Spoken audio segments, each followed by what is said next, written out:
Africa Content TV.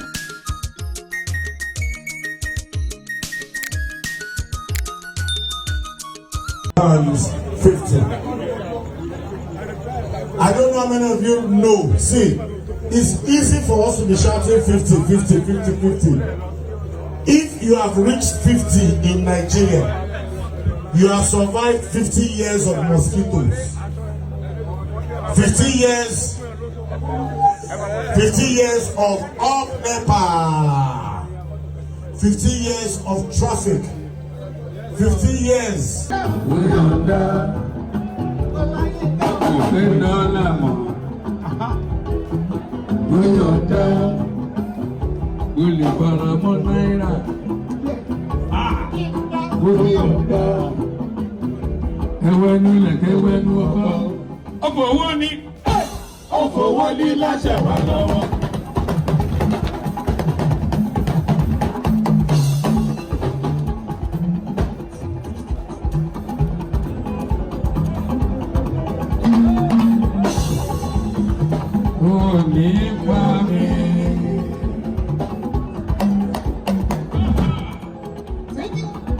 Wẹ́rẹ́wẹ́rẹ́ nìkan jẹ́lé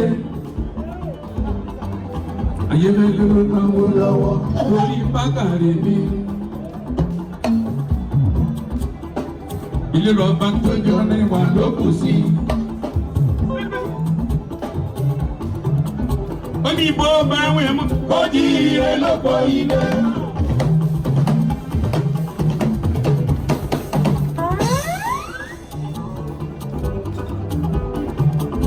Ọ̀rọ̀ lọ́wọ́ ní tani bàbá kù sí.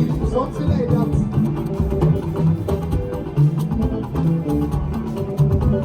Aha!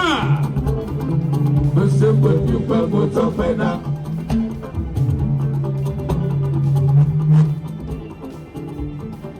Ẹni ní àwa ti mú tí ó láti 4:30.